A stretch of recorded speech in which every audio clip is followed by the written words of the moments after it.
Kisah pabrik kertas, mesin cetak yang memakan manusia.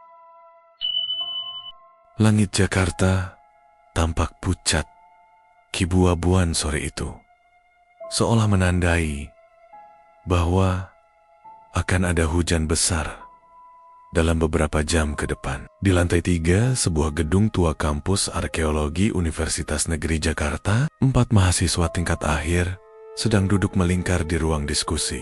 Peta Kalimantan, catatan-catatan tua, dan segelas kopi instan berjejer di meja kusam yang sudah banyak coretan. Namanya pabrik kertas Belanda. Ditinggalkan sejak tahun ke-1965, lokasinya jauh di pedalaman Kalimantan Timur. Tapi yang menarik, masih utuh, dan tidak ada satupun arsip resmi pemerintah soal siapa pemilik terakhirnya, ujar Pak Dirman, dosen pembimbing lapangan mereka yang dikenal senyap tapi jeli. Tara mengangkat alisnya. Kenapa kita yang dikirim? Kenapa enggak tim riset profesional aja, Pak? Pak Dirman menyeringai kecil. Karena tim profesional pun sudah 2 kali batal ke sana. Katanya sinyal aneh, medan terlalu berat, atau GPS yang mendadak kacau. Tapi alasan sebenarnya, ya, karena warga sekitar anggap tempat itu bernafas sendiri. Dimas tertawa kecil.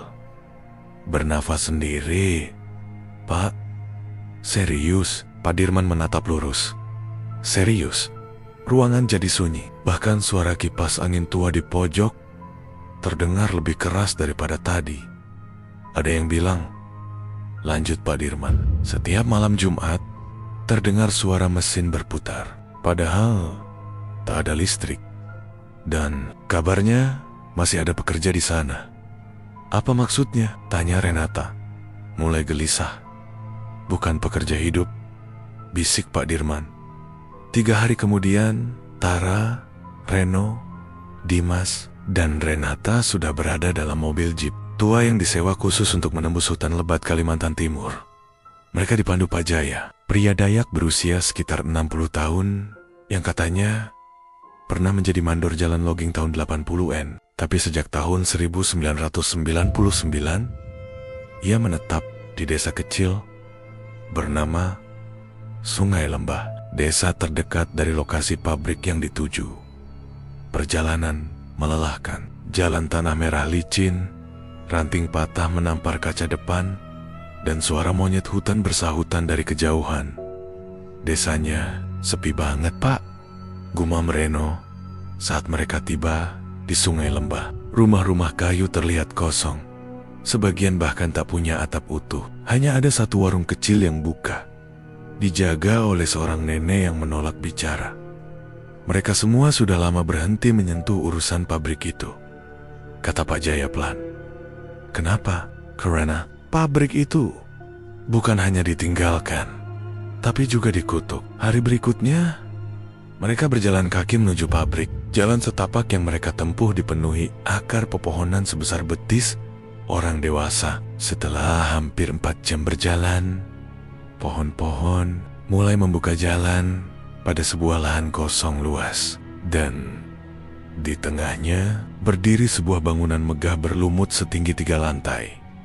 Itulah pabrik kertas Belanda. Bangunannya terbuat dari campuran bata merah dan besi tua. Beberapa bagian dinding sudah retak, tapi jendela-jendela besar dari besi masih utuh. Yang aneh, ada bau kertas basah yang sangat menyengat, seperti bau perpustakaan lembab. Padahal udara sekitar kering. Gokil, utuh banget, kata Dimas sambil merekam dengan kamera. Renata menunjuk ke atas. Lihat itu, Azribon. Asapnya masih berdiri, dan ada asap. Mereka semua menoleh. Benar, asap tipis kibu-abuan mengepul dari atas pabrik. Tapi jelas tidak mungkin ada aktivitas di dalam, kan? Tidak ada listrik, tidak ada genset, tidak ada manusia. Pak Jaya hanya berdiri diam. Sampai sini saja saya akan tunggu di pondok kecil di dekat sungai. Jangan menginap di sini lebih dari 2 malam. Kenapa, Pak? Ia menatap ke arah bangunan dengan wajah muram. Karena malam ketiga itu giliran kalian yang mulai bekerja. Malam pertama Mereka memilih ruangan yang dulunya tampak seperti kantor. Mandor sebagai tempat tidur. Dingin, lembab, tapi lebih aman daripada tidur di lantai. Produksi yang penuh bayangan panjang dari tiang-tiang baja. Tara tak bisa tidur. Ia terus mendengar bunyi halus seperti klik, klik, klik, seperti suara gigi roda mesin yang berputar pelan. Padahal semua mesin besar mereka lihat tadi siang sudah karatan dan terkunci diam. Ia membangunkan Reno yang tidur di matras sebelahnya. Reno, lo denger gak? Reno membuka mata perlahan. Apa? Dengerendi, bisik Tara. Mereka berdua menahan napas. Sunyi. Tapi setelah beberapa detik, klik, klik, klik, krak, kerk. Suara itu datang dari arah lantai bawah. Esok paginya, mereka turun untuk menyelidiki. Dimas menemukan sesuatu di lantai produksi. Sebuah stempel tua, lengkap dengan kertas karbon hitam. Di atas meja besar, masih ada tumpukan dokumen setengah terbakar. Renata mengambil satu dan membacanya karus-karas. Nama buruh, Radin. Status, diberhentikan paksa. Tanggal 30 Oktober tahun 1948, Tara Merending. Diberhentikan paksa. Maksudnya, ada lagi di bawah ini, ujar Renata. Dimusnahkan karena tidak mematuhi waktu kerja malam. Mereka semua diam. Dimusnahkan, bisik Dimas. Itu istilah tentara Belanda, kata Tara. Biasanya artinya dieksekusi. Mereka berjalan menuju ruang mesin. Pintu baja setinggi 2 meter berdiri diam di hadapan mereka. Masih terkunci. Jangan dibuka sekarang, kata Reno tiba-tiba. Semua menoleh. Kenapa? Ia memalingkan wajah. Nggak tahu, cuma gue tiba-tiba nggak enak. Malam kedua, Tara bangun karena mendengar suara langkah kaki. Ia membuka matanya. Tak ada siopa-siopa di ruangan. Ia mengintip ke lantai bawah melalui lubang ventilasi. Di sana, seseorang berdiri di depan mesin besar. Punggungnya menghadap ke atas. Tubuhnya kurus tinggi. Rambutnya panjang, acak-acakan. Tangannya perlahan menekan tuas-tuas mesin. Seolah sedang mengoperasikan sesuatu. Tara membekap mulutnya sendiri. Saat sosok itu perlahan menoleh ke arah atas, memperlihatkan wajah. Tidak ada mata, hanya rongga gelap penuh pulp kertas. Ia menjerit, tapi saat ia menoleh ke samping, Reno sudah tidak ada di matras. Keesokan harinya, mereka menemukan Reno sedang duduk sendiri di depan ruang mesin. Ia menatap pintu baja yang masih tertutup itu dengan wajah kosong. Kita harus pergi, kata Tara. Ini tempat gak beres, Ren. Reno hanya menjawab dengan gumaman. Mesinnya belum selesai, masih harus bekerja. Pak Jaya datang sore itu membawa bekal. Ketika diberitahu soal Reno dan suara mesin, wajahnya mengeras. Ia lalu duduk di beranda pabrik dan membakar rokok panjang khas Dayak. Dulu, ratusan buruh lokal dipaksa kerja siang malam. Katanya, tidak boleh sakit, tidak boleh lelah. Jika lambat, mereka dilempar ke kolam pulp dan tenggelam bersama kertas. Renata menutup mulutnya. Dan sejak itu, lanjut Pak Jaya pelan. Tiap malam Jumat, mereka kembali. Bukan untuk membalas, tapi untuk menyelesaikan pekerjaan yang tidak pernah rampung. Tara mulai gemetar. Reno, dia ikut kerja malam ini? Pak Jaya mengangguk lambat. Jangan biarkan dia bekerja sendiri di sana malam ini, ujarnya lirih. Karena yang memanggilnya bukan manusia. Kalimat itu menggema lama di telinga Tara. Ia tak bisa tidur malam itu. Ia duduk memeluk lutut, menatap ke arah pintu ruang mesin di bawah. Sejak sore, Reno belum naik. Ia duduk sendirian di depan pintu baja itu, seolah sedang menunggu izin untuk masuk. Tara turun pelan. Langkahnya gemetar. Ia mendekat dengan senter kecil di tangan. "Ren," panggilnya lirih. Reno tak menoleh. "Lo ngapain di sini terus? Udah 2 jam lebih lo nggak naik." Akhirnya Reno bersuara, pelan dan berat. "Gue dengar mereka." "Siapa?" Reno menoleh. Wajahnya terlihat pucat, kantung matanya menghitam. Suara orang dari dalam, kayak orang kerja. Tara menahan napas. "Itu cuma perasaan lo. Kita semua kecapekan." "Enggak," jawab Reno. "Mereka ngomong bahasa Belanda. Tapi suara mereka bukan manusia." "Lo nggak dengar?" Tara menggigit bibir. Ia pun sebenarnya mendengar suara itu samar tadi, seperti langkah kaki berat. Seperti logam yang saling berbenturan, seperti mesin tua yang memaksa dirinya tetap hidup. "Lo ikut gue ke atas ya?" ajak Tara sambil meraih lengan Reno. Tapi Reno hanya menunduk dan berbisik, "Gue nggak bisa. Kalau gue pergi, mesin itu mati lagi. Dan mereka bakal marah." Keesokan paginya, Pak Jaya mengajak mereka berkumpul di luar pabrik, di dekat pohon besar, tempat ia biasa menunggu. Ia membawa sesuatu, map tua, berisi salinan dokumen dari zaman kolonial. "Aku gak pernah kasih ini ke siapapun," katanya. "Tapi kalian harus tahu." Ia membentangkan halaman besar, menunjukkan denah pabrik tahun ke-1947.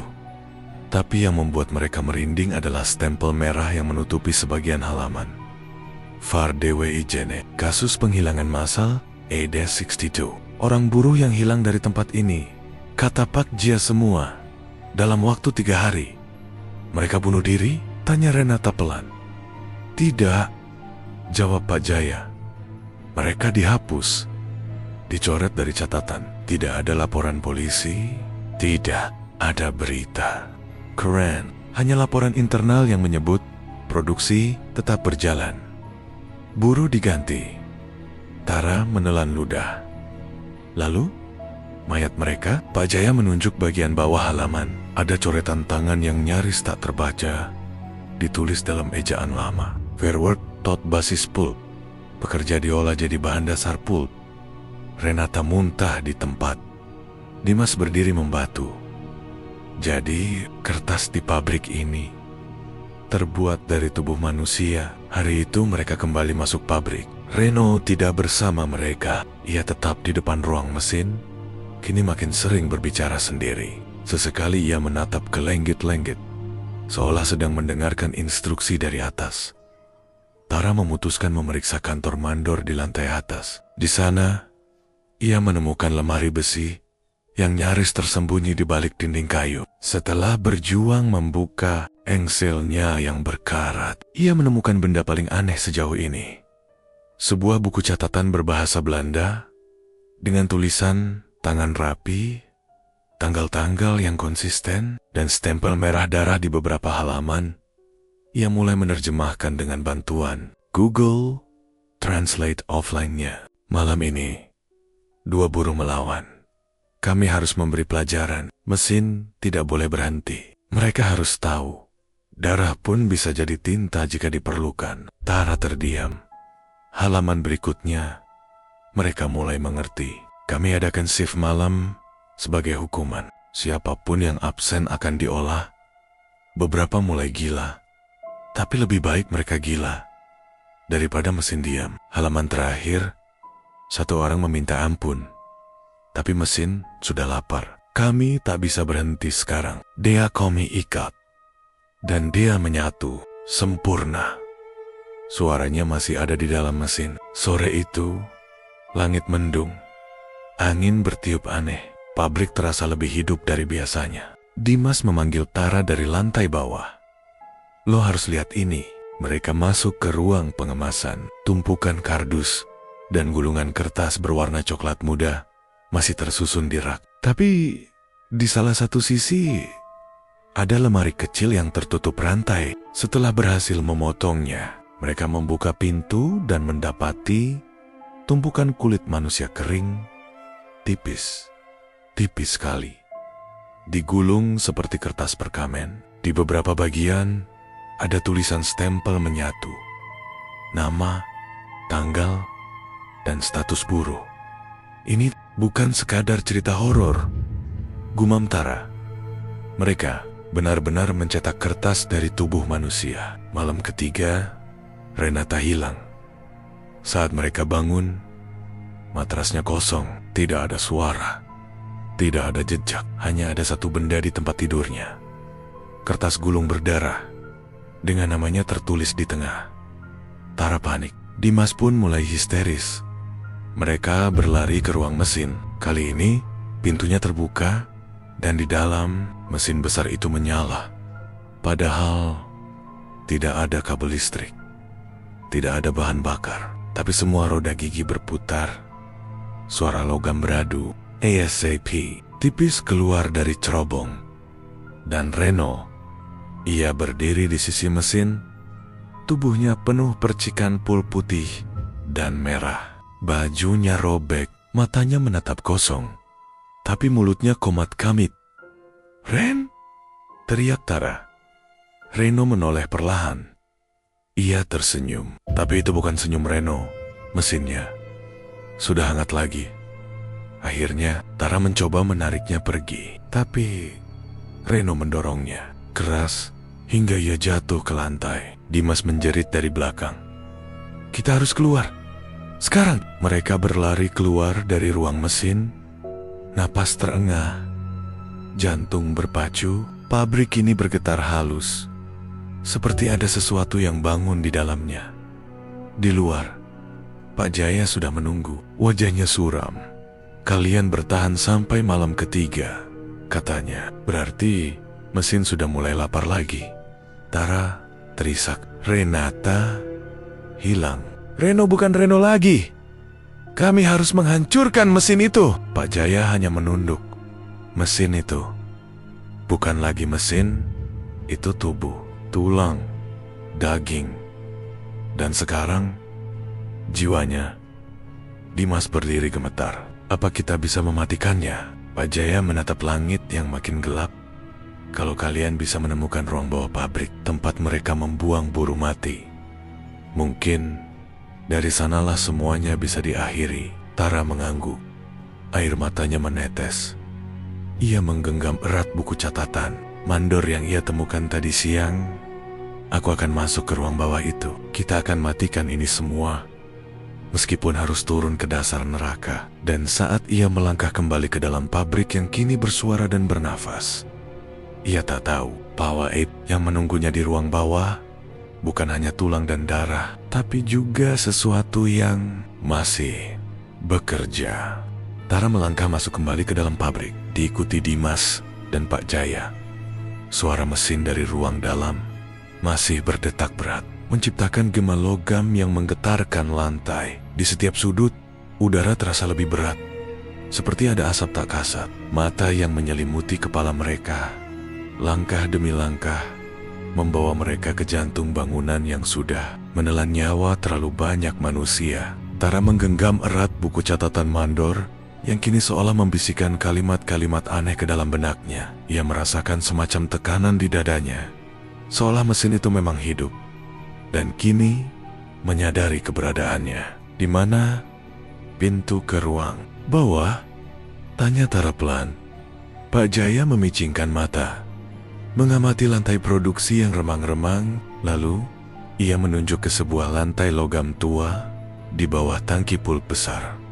Di sana, itu dulu tempat pembuangan limbah. Tapi, tidak semua yang dibuang di sana itu limbah. Dengan hati-hati, mereka membuka panel lantai yang sudah berkarat. Di bawahnya, tangga besi tua menurun ke dalam kegelapan. Bau anyir menyambut dari bawah, bercampur aroma kertas basah dan sesuatu yang jauh lebih busuk. Seperti mayat yang dilestarikan terlalu lama.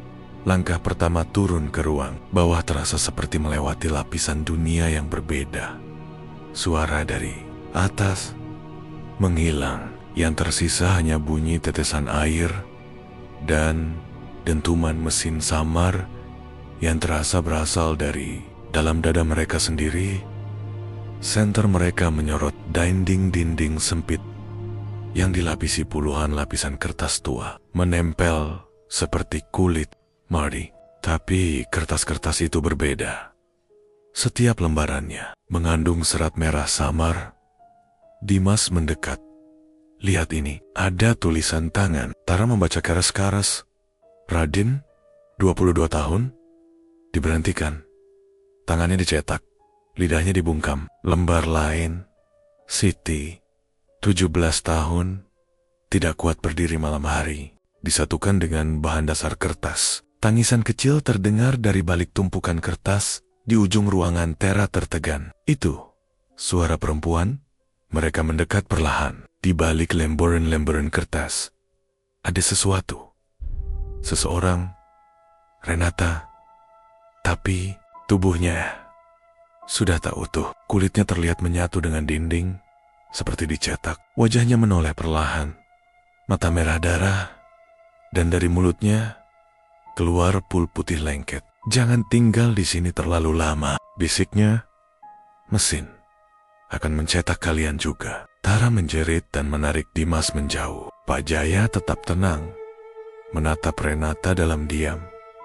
Dia belum sepenuhnya hilang, tapi kalau kita tak bertindak sekarang, dia akan menyatu sepenuhnya. Mereka melangkah lebih dalam. Di pusat ruang bawah tanah itu, mereka menemukan altar logam tua dengan roda gigi besar di tengah. Di sekelilingnya ada lilin-lilin yang entah siapa yang menyalakan. Semuanya menyala pelan, meskipun tidak ada angin atau oksigen yang cukup di sana. Di altar itu pula tergantung sebuah tubuh atau apa yang tersisa dari tubuh manusia. Dari bagian tubuh berbeda, dijahit dengan kertas, tulangnya menyatu dengan logam. Itu manusia mesin, bisik Dimas. Pak Jaya menarik napas. Dulu ada seorang buruh yang memberontak. Ia dikutuk menjadi bagian dari mesin agar tak bisa keluar dari siklus kerja. Tara menatap altar itu dengan ngeri. Di dinding belakangnya ada coretan besar. Mesin hidup karena tubuhnya lengkap. Mesin mati jika jiwanya diputus. Ini petunjuk, ujar Tara. Kita harus memutus jiwa yang menggerakkan mesin ini. Tapi siapa? Pak Jaya diam lama, lalu berkata, Mandor, Belanda. Terakhir, Jacobus van Helder. Ia menghilang tanpa jejak setelah pembantaian buruh. Konon, ia tidak pernah meninggalkan tempat ini. Tara membuka halaman terakhir buku catatan Mandor yang ia bawa. Di sana tertulis, aku tak perlu pergi. Mereka akan bekerja selamanya, dan aku akan tetap mengawasi. Mereka kembali ke lantai atas, menuju kantor Mandor, dan saat pintu dibuka, mereka mendapati Reno duduk di balik meja, memakai topi tua dan seragam yang mereka tahu bukan miliknya. Di wajahnya tergambar dua kepribadian. Satu adalah Reno yang mereka kenal. Satu lagi adalah tatapan Jacobus van Helder. Selamat datang di giliran malam, katanya. Tara menahan napas. Reno, lo bisa dengar suara gue? Itu bukan lo. Reno sudah pulang, jawab sosok itu sambil tersenyum lebar. Tapi aku masih di sini. Mesin masih perlu Mandor. Dimas mencoba menyerang, tapi Reno bergerak cepat, sangat tidak manusiawi. Tangannya menghantam dada Dimas hingga terlempar kerak besi. Suara tulangnya patah terdengar jelas. Pak Jaya merapal doa dalam bahasa Dayak kuno. Ia mengangkat keris kecil yang dibawanya sejak awal, lalu menyerang sosok Reno. Tapi Reno hanya tertawa. Tubuhnya kini berubah. Lengannya memanjang seperti rantai. Mesin, matanya menyala merah seperti bara api yang sudah lama padam dan kembali hidup. Tara berlari ke ruang mesin, membuka semua tuas dan mencoba menghentikan putaran roda. Tapi mesin justru mempercepat dirinya sendiri. Suara klik, klik, klik berubah menjadi deru kematian yang mencekam. Ia menoleh dan berteriak. Kalau jiwanya masih di dalam. Kita harus bakar pusatnya. Pak Jaya menyeret tubuh Dimas yang sekarat keluar ruangan. Kau tahu apa yang harus kau lakukan, Tara? Tara berdiri di depan mesin hidup itu, menggenggam catatan Jacobus van Helder, lalu membuka drum minyak di dekat ruang produksi. Ia menyiram bagian utama mesin, membacakan mantra dari catatan. Mantra Belanda kuno bercampur kutukan buruh. Untuk semua tangan yang patah, untuk semua lidah yang dibungkam. Biarlah mesin ini diam selamanya. Ia menyalakan korek api dan melemparnya. Ledakan kecil menggema, api menyala cepat, menjilat logam, plastik, dan tubuh-tubuh yang melebur bersama kertas. Tapi suara mesin belum berhenti. Tara menarik napas terakhir dan melangkah ke dalam ruang mesin, menuju pusat detak itu. Kalau jiwanya tak mau pergi, aku akan membawanya keluar. Dan ketika api menelan tubuhnya, suara mesin akhirnya berhenti. Beberapa jam kemudian, pabrik kertas itu sunyi. Abu berterbangan bersama angin. Pak Jaya dan Dimas, dengan tubuh terluka, berjalan perlahan, meninggalkan reruntuhan. Matahari pagi menembus kabut tebal. Kita selamat, tanya Dimas lirih. Untuk sekarang, jawab Pak Jaya. Tapi sebelum benar-benar pergi, mereka menoleh ke belakang, dan di jendela ruang mesin yang hangus, ada bayangan seorang perempuan berdiri diam, matanya menyala putih. Tara? Atau sesuatu yang lain? Kabut menggantung pekat di sekitar reruntuhan pabrik tua itu. Api sudah padam sejak beberapa jam lalu, menyisakan rangka besi hangus dan puing bangunan yang terpanggang gelap. Asap tipis masih mengepul dari cerobong yang nyaris runtuh. Mesin akhirnya lenyap, namun udara tetap bergetar. Pak Jaya berdiri memandangi pabrik dengan mata kosong. Dimas duduk bersandar pada batu besar. Tubuhnya penuh luka. Satu tangannya patah. Wajahnya lebam. Kita selamat? Tanya Dimas lirih. Pak Jaya tidak langsung menjawab. Ia menatap jendela ruang mesin yang hitam legam. Bekas api yang membakar. Tempat itu tidak meninggalkan mayat Tara. Tidak ada yang tersisa, kecuali bayangan sesosok. Perempuan yang tadi pagi berdiri diam di jendela. Wajahnya terbakar separuh, namun matanya menyala putih seperti bara yang tak pernah padam. Entah, jawab Pak Jaya pelan. Tapi aku rasa ini belum selesai. 2 hari kemudian, mereka tiba di kota kecil terdekat, membawa sisa perbekalan dan tubuh lelah yang hampir mati. Seorang dokter desa merawat luka Dimas, sementara Pak Jaya berbicara pada aparat setempat tentang insiden kebakaran di pabrik peninggalan Belanda itu. Tak ada yang percaya. Bahkan tak ada catatan resmi bahwa pabrik itu pernah berdiri. Di peta, tempat itu hanya ditandai sebagai area hutan lebat. Tidak boleh dimasuki. Sengaja dihapus kota Pakgia, sama seperti mereka menghapus para buruh dulu. Dimas mulai mengalami mimpi buruk. Setiap malam, ia melihat bayangan mesin yang berputar, wajah Tara yang memudar di balik lembaran kertas, dan suara detak yang semakin lama, semakin keras. Sampai suatu malam, ia terbangun dengan tubuh basah oleh keringat. Di atas meja kecil di kamar penginapan, ada gulungan kertas yang tidak ia letakkan. Ia buka dengan tangan gemetar. Tertulis satu kalimat. Shift malam belum selesai. Sim itu. Di dalam reruntuhan pabrik, sesuatu mulai bergerak di bawah tanah. Abu-abunya masih panas. Logam yang terbakar mulai menggeliat seperti makhluk hidup. Dari tengah puing mesin besar yang meleleh, muncul struktur baru. Bukan dari logam, melainkan daging, urat, dan tulang. Mesin itu bukan lagi benda. Ia adalah makhluk hidup, dibangun dari ratusan jiwa yang tertanam di tempat itu selama puluhan tahun. Dan di pusatnya, sebuah wajah terbentuk dari serat-serat kertas. Matanya putih, bibirnya terbakar. Tara, atau lebih tepatnya, Tara yang sudah menjadi mesin, ia berdiri perlahan. Kulitnya dipenuhi setikon-setikon stempel mandor, dan suaranya seperti derak roda gigi yang hidup. Waktunya mencetak ulang, gumamnya.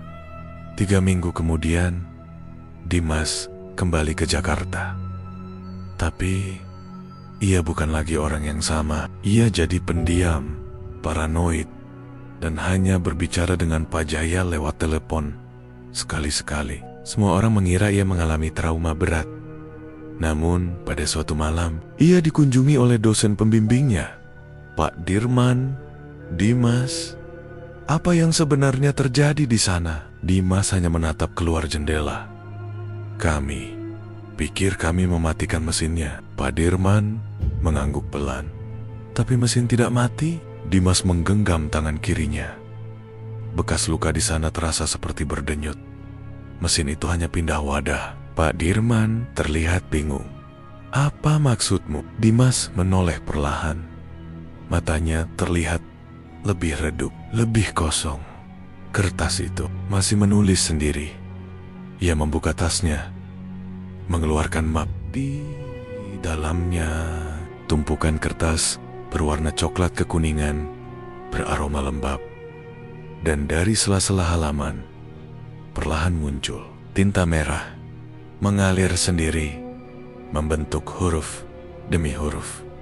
Buruh baru dibutuhkan. Sementara itu di Kalimantan, terdengar laporan dari warga di desa-desa sekitar. Beberapa penduduk hilang secara misterius. Petugas yang memeriksa lokasi bekas pabrik hanya menemukan gundukan tanah baru di tengah hutan. Seolah ada yang sedang membangun kembali sesuatu dari dasar. Suara logam kadang terdengar saat malam hari, dan bau pulp kembali menyebar terbawa angin. Pak Jaya menerima surat tanpa nama. Isinya hanya secarik kertas tebal yang terbuat dari serat. Yang ia tahu bukan dari pohon. Kami butuh mandor baru. Mesin tak bisa berhenti, Dimas tak bisa lari.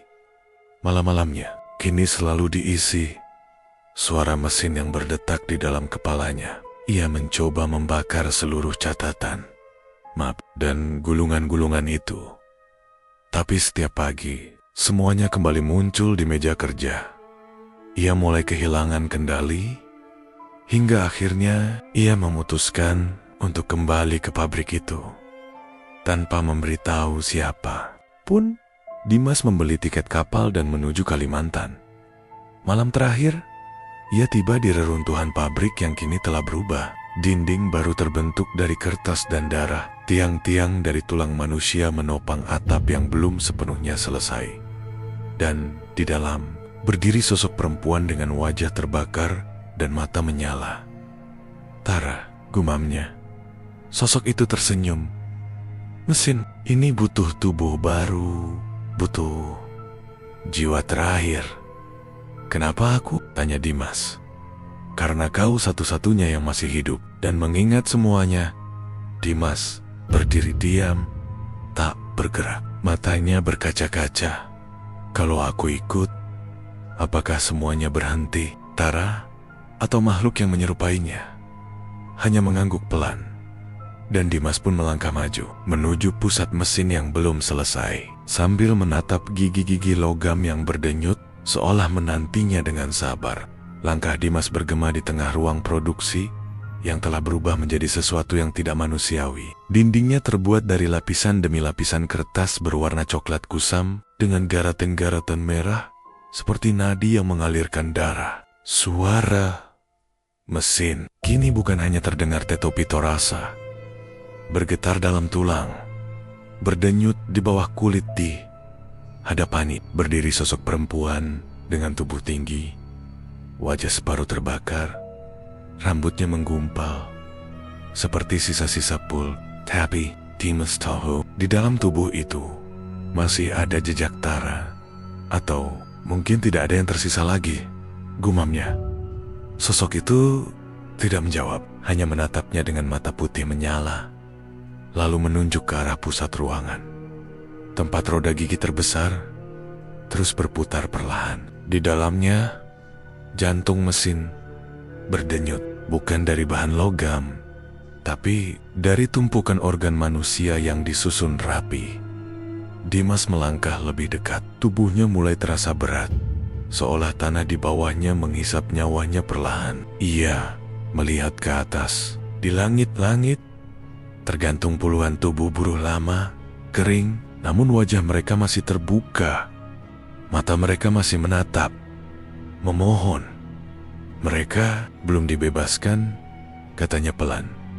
Tara, atau makhluk yang mengaku sebagai Tara, akhirnya berbicara. Mereka bukan tawanan, mereka adalah bagian dari sistem. Tubuh mereka adalah bahan bakar. Tanpa mereka, mesin ini mati. Tanpa mesin, dunia ini berhenti mencetak. Kenapa aku? Tanya Dimas. Suara gemetar. Kau satu-satunya yang masih membawa cerita ini.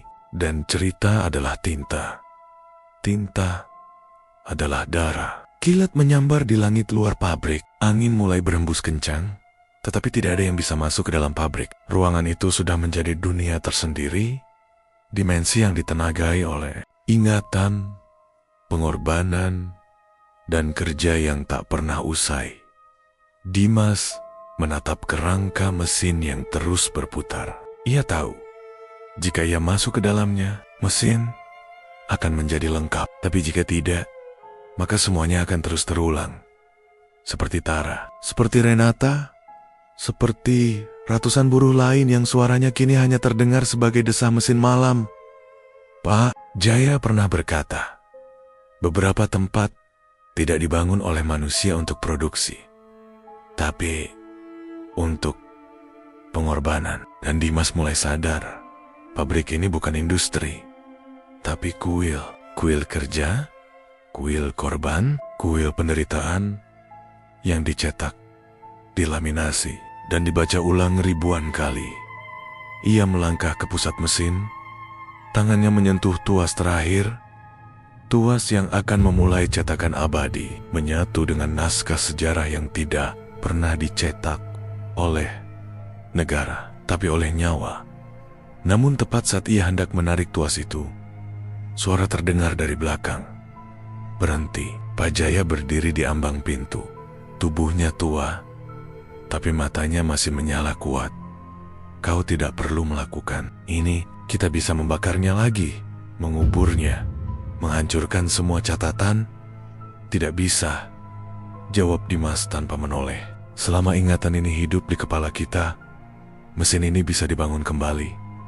Karena mesin ini bukan benda. Ini ide, ini konsep, ini sistem. Pak Jaya mendekat perlahan, menatap sosok Tara yang kini berdiri tenang seperti ratu di tengah altar. Lalu, apa rencanamu? Aku akan menjadi bagian terakhir, tapi aku akan bawa semua cerita ini masuk ke dalam mesin. Lalu aku akan menulis ulang sejarahnya dengan tinta mereka. Sosok Tara tersenyum. Itu sebabnya kamu dipilih. Dimas menarik napas panjang. Kemudian, ia melompat ke dalam mesin. Tubuhnya menyatu dengan tulang-tulang dan naskah-naskah berdarah. Gigi-gigi logam mencengkramnya lembut. Tidak merobek, tidak menggiling. Mesin tidak membunuh Dimas. Mesin mencetaknya. Dan dalam detik berikutnya, semua berhenti. Pabrik itu sunyi. Mata Tara perlahan redup, lalu padam. Tubuhnya jatuh ke lantai seperti boneka kertas. Dinding-dinding pabrik mulai retak. Lantai mengerut seperti lembaran koran tua. Udara kembali terasa ringan. Api tak muncul. Ledakan tak terjadi. Hanya keheningan. Pak Jaya berdiri lama, menatap altar yang kini kosong. Lalu ia melangkah keluar. Di luar, hutan terasa lebih terang. Cahaya senja menembus pepohonan. Burung-burung kembali bersuara. Dunia, untuk pertama kalinya setelah puluhan tahun, terasa damai, atau begitulah ia kira. 2 bulan kemudian, Jakarta. Sebuah toko buku tua di Cikini menerima kiriman misterius. 1 kotak kayu berisi lembaran kertas tebal. Tidak ada pengirim, tidak ada label, hanya tulisan tangan di atas sampul depan. Sejarah yang dicetak dari darah. Oleh D, pemilik toko penasaran dan meletakkannya di rak paling depan. Esok harinya, 5 pengunjung membaca halaman pertama dan semuanya pulang dengan mata yang kosong. Malamnya, mereka mulai mengetuk-ngetuk meja kayu rumah mereka dengan ritme yang sama. Klik, klik, klik. Seminggu kemudian, lembaran itu menyebar di internet. Ada yang memindainya dan mengunggahnya sebagai PDF. Dalam waktu 72 jam, 140.000 orang mengunduhnya. Dan perlahan, dunia mulai berubah. Gedung-gedung kantor besar mulai mendengung malam hari. Mesin cetak bekerja sendiri. Meski tak terhubung listrik, bau kertas lembab memenuhi trotoar dan kantor. Dan suara klik, klik, klik selalu terdengar sebelum tidur. Pak Jaya, yang kini menetap di desa jauh di Kalimantan Barat, menerima paket di berandanya. Ia membukanya dengan tangan gemetar. Isinya hanya 1 lembar kertas, tulisan tangan Dimas. Aku tak bisa menghentikan mesin, tapi aku bisa menjadi naratornya. Kau harus pastikan tidak ada yang mencetak ulang ini lagi. Pak Jaya duduk terdiam, lalu membakar kertas itu. Tapi api sulit menyala. Kertas itu tidak terbakar. Ia hanya menghitam perlahan dan menyet sendiri. Giliranku selesai. Sekarang giliranmu. Malam itu, seluruh desa kehilangan sinyal listrik. Dan di kejauhan, dari arah hutan, tempat pabrik tua pernah berdiri, terdengar suara ritmis, logam beradu pelan, klik, klik, klik. Dan cerita pun tamat.